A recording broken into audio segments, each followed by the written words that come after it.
আজকে তোমাদের আমি বৃত্তের ক্ষেত্রফলের 12 দাগের অঙ্ক থেকে করাবো। 12 দাগের অঙ্কটা কি বলেছে দেখো। বকুলতলার বৃত্তাকার মাঠের বাইরের চারদিকে একটি সমপরিসরের রাস্তা আছে। রাস্তাটির বাইরের সীমারেখার দৈর্ঘ্য ভিতরের সীমারেখার দৈর্ঘ্য অপেক্ষা 132 মিটার বেশি। পথটির ক্ষেত্রফল এটা বলে দিয়েছে। হলে বৃত্তাকার মাঠটির ক্ষেত্রফল হিসাব করতে হবে। দেখো কি করেছি।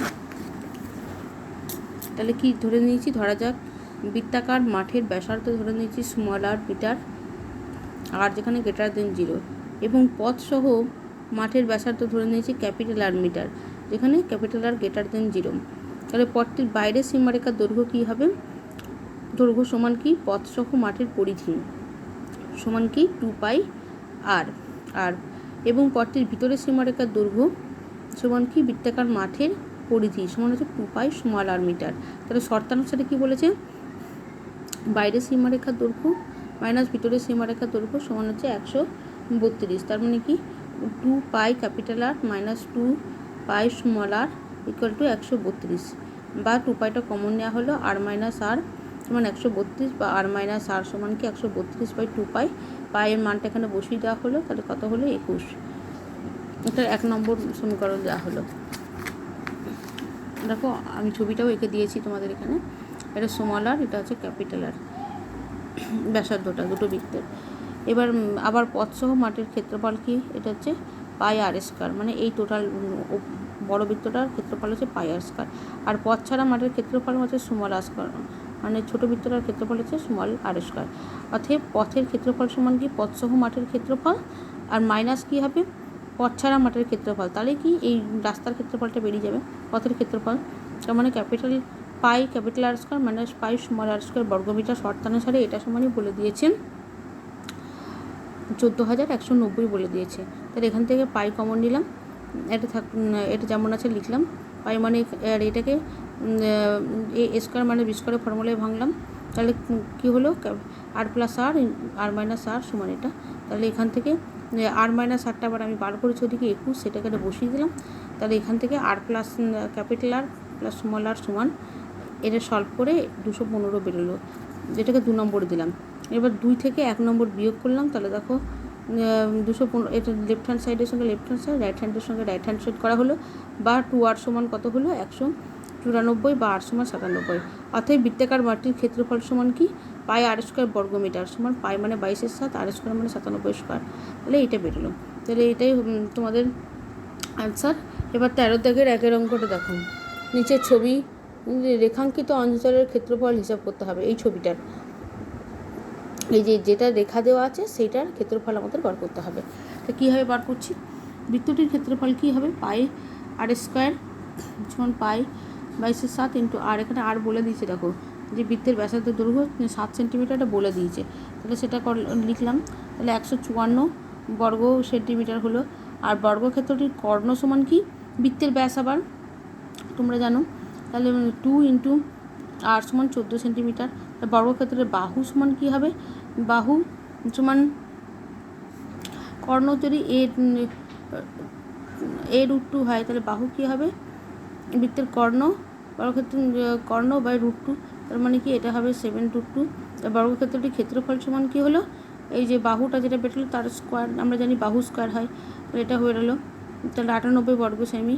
রেখাঙ্কিত অঞ্চলের ক্ষেত্রফল কি বৃত্তের ক্ষেত্রফল মাইনাস বর্গক্ষেত্রের ক্ষেত্রফল, যেটা বাদ দিলেই কী হয়ে যাবে রেখাঙ্কিত অঞ্চলের ক্ষেত্রফল। তাহলে বৃত্তের ক্ষেত্রফল বেরিয়েছে 154, আর বর্গক্ষেত্রের ক্ষেত্রফল বেরিয়েছে 58। এটা বিয়োগ করলে হচ্ছে 56 বর্গ সেন্টিমিটার। এবার 16 দাগের অঙ্কটা দেখো। একটি বৃত্তাকার মাঠের ক্ষেত্রফল বলে দিয়েছে 154 বর্গ সেন্টিমিটার। বৃত্তাকার মাঠটির পরিলিখিত বর্গক্ষেত্রের পরিসীমা ও ক্ষেত্রফল হিসাব করতে বলেছে। এবার পরিলিখটা জেনে নাও প্রথমে। এই যে এই বর্গক্ষেত্র বৃত্তাকার কী বলেছেন?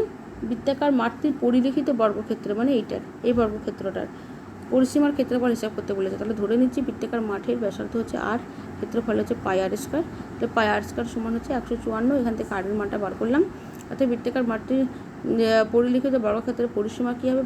এখানে পরিসীমা কী 4 ইন্টু বাহু বর্গক্ষেত্রে, এই বাহুটা কী করে বেরোলো? এটা বর্গক্ষেত্রের বাহু, মানে যদি তোমার ব্যাসার্ধ যেটা বৃত্তের তার ডবল করলে ব্যাস হয়, তাহলে ব্যাসের দৈর্ঘ্য সমান কী হয়ে যাচ্ছে বর্গক্ষেত্রের একটা বাহুর দৈর্ঘ্য। সেটা ব্যাসটা কী করে বেরোলো, ব্যাস মানে ব্যাসার্ধ ইন্টু 2 মানে 14, তাহলে 14 এখানে বসানো হলো, এখানে পরিসীমা বেরিয়ে গেল। আর ক্ষেত্রফল কি বর্গক্ষেত্রে বাহুস্কার মানে এখানে 14 স্কয়ার করা হলো, তাহলে 196 বেরিয়ে গেল।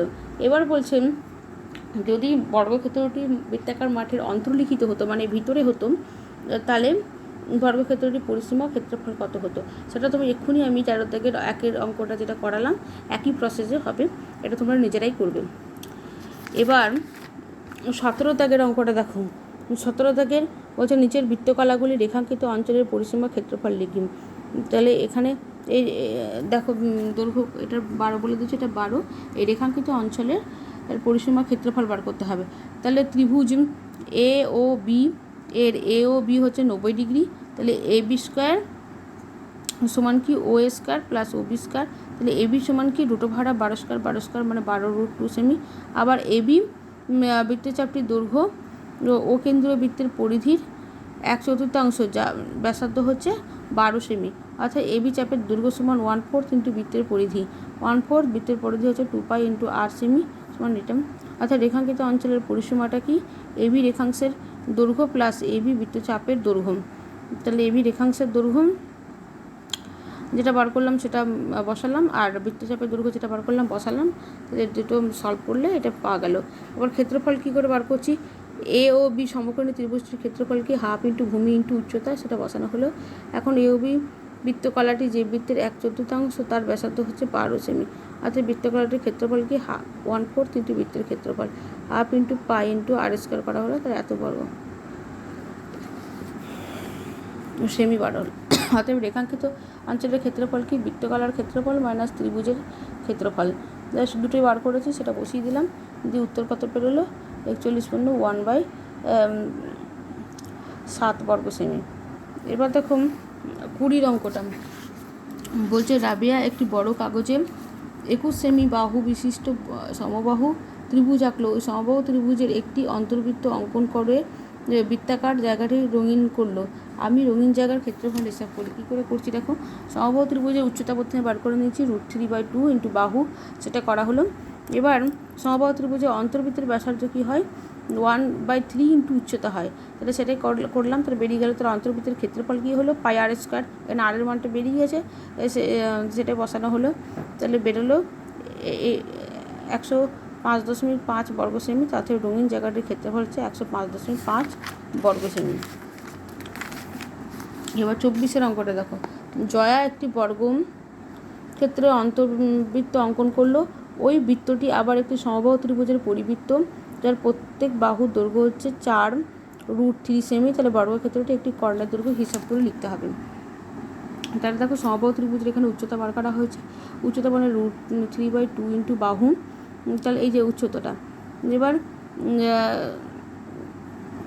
বাহু এখানে 4√3 সেটা লেখা হলো, তাহলে 6 বেরোলে, উচ্চতা বেরোলো 6, তাহলে পরিবৃত্তের ব্যাসার্ধ কত হয়, পরিবৃত্তের ব্যাসার্ধ কী হয় বাইরেটার 2/3 ইন্টু উচ্চতা, তাহলে সেটাই করা হলো, 4 সেমি হলো পরিবৃত্তের উচ্চতাটা। এই পরিবৃত্তের ব্যাসার্ধ হয়ে গেল এটা, তাহলে বর্গক্ষেত্রটির বাহুর দৈর্ঘ্য সমান কি পরিবৃত্তের ব্যাস, ঠিক আছে, পরিবৃত্তের ব্যাস, তার মানে কি 2 ইন্টু 4 সেমি সমান হচ্ছে 8 সেমি, অর্থাৎ বর্গক্ষেত্রটির কর্ণের দৈর্ঘ্য কি √2 ইন্টু বাহু, সেটাই করা হলো, √2 ইন্টু বাহু মানে 8 মানে 8√2 সেমি।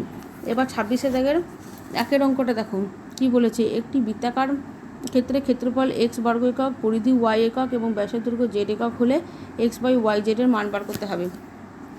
তাহলে কি লিখলাম, এক্ষেত্রে ক্ষেত্রফল x সমান কি পাই ইন্টু z/2 এর হোল স্কয়ার, পরিধি কি y সমান 2π z/2, x/y z, এখানে x যেটা বার করেছি সেটা বসালাম, y এর মানটা বসালাম, জেডটা যেমন আছে রাখলাম, কেটে গেলে হয় 1/4, তাহলে বি এর অ্যান্সার হচ্ছে সঠিক।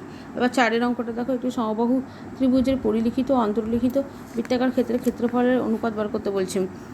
সমবাহু ত্রিভুজের পরিব্যাসার্ধের দৈর্ঘ্য ইস্টু অন্তর্ব্যাসার্ধের দৈর্ঘ্য, পরিব্যাসার্ধের দৈর্ঘ্য কী হয় 2/3 ইন্টু উচ্চতা, ইস্টু অন্তর্ব্যাসার্ধের দৈর্ঘ্য হচ্ছে 1/3 ইন্টু উচ্চতা, উচ্চতা, তাহলে এখানটা তার ক্যান্সেল হয়ে গেল, আর এখানে 3 হয়ে গেল, তাহলে 2:1 হলো, তাহলে ক্ষেত্রফলের অনুপাত কি জানি পাই আর স্কোয়ার, তাহলে পাই আর স্কোয়ার দুটোই হবে, তাহলে পাই পাই ক্যান্সেল হয়ে গেল, তাহলে কী হলো, শুধু আর স্কোয়ারটা থাকে, তারপর 2 square is to 1 square equal to হচ্ছে 4:1। এবার 27 দাগের তোমার 2 অঙ্কটা করেছি। একটি বৃত্তাকার ক্ষেত্রে পরিসীমা যদি 50% হ্রাস করলে বৃত্তাকার ক্ষেত্রে ক্ষেত্রফল শতকরা কত হ্রাস পাবে সেটা বার করতে বলেছে। তাহলে ধরা যাক বৃত্তটির প্রাথমিক ব্যাসার্ধের দৈর্ঘ্য হচ্ছে r একক, আর হচ্ছে >0, প্রাথমিক পরিধি হচ্ছে 2πr একক এবং ক্ষেত্রফল হচ্ছে πr² বর্গ একক। এখন পরবর্তী পরিধি হবে 2πr/2 একক বা πr একক। পরিধি যেহেতু এখানে 50% হ্রাস পেয়েছে, তাহলে পরবর্তী ব্যাসার্ধ হবে পরিধি বাই 2π, তাহলে πr/2π মানে r/2 একক। অর্থাৎ ক্ষেত্রফল হবে কি π × r/2 এর হোল স্কয়ার বর্গ একক মানে πr²/4 বর্গ একক। অর্থাৎ ক্ষেত্রফল হ্রাস কত হচ্ছে, আগেরটা ছিল πr² মাইনাস πr²/4, পরেরটা এটা, তাহলে এটা 3πr²/4। তাহলে ক্ষেত্রফলের হার সমান কি, ক্ষেত্রফলের হার বাই প্রাথমিক ক্ষেত্রফল ইন্টু 100%। তাহলে ক্ষেত্রফলের হার সমান কি, এটা বেরোলো, এটা বসালাম, প্রাথমিক ক্ষেত্রফল πr² ছিল, তার সঙ্গে 100% করলাম, তাহলে 75% হলো। এবার 5 অঙ্কটা কি বলেছে, সমবেদ বিশিষ্ট একটি টিনের পাত থেকে 3টি বৃত্তাকার চাকতি কেটে নেওয়া হলো। বৃত্তাকার চাকতি 3টি ব্যাসের দৈর্ঘ্য 3:5:7 হলে তাদের ওজনের অনুপাত কত বলে দিয়েছে। ধরি বৃত্তাকার চাকতি 3টির ব্যাস যথাক্রমে 3x সেমি, 5x আর 7x সেমি, যেখানে x হচ্ছে একটা আনুপাতিক ধ্রুবক, x হচ্ছে যেখানে >0। এবার বৃত্তাকার চাকতি 3টির ক্ষেত্রফল যথাক্রমে কি, π × 3x/2 এর হোল স্কয়ার বর্গ সেমি, π × 5x/2 এর হোল স্কয়ার বর্গ সেমি ও π × 7x/2 এর হোল স্কয়ার বর্গ সেমি। চাকতি 3টির ক্ষেত্রফলের অনুপাত এটা সব করা হলো, এই 3টে লিখে অনুপাত করা হলো। অনুপাত কত বেরোলো, 9:25:49। যেহেতু বৃত্তাকার চাকতি 3টি সমবেতযুক্ত, সুতরাং বৃত্তাকার চাকতি 3টির ওজন তাদের ক্ষেত্রফলের সঙ্গে সমানুপাতিক হবে। অর্থাৎ বৃত্তাকার চাকতি 3টির ওজনের অনুপাত সমান তাদের ক্ষেত্রফলের অনুপাত সমান কি 9:25:49। তাহলে আজকে তোমাদের এই বৃত্তের ক্ষেত্রফল চ্যাপ্টারটি শেষ হয়ে গেল।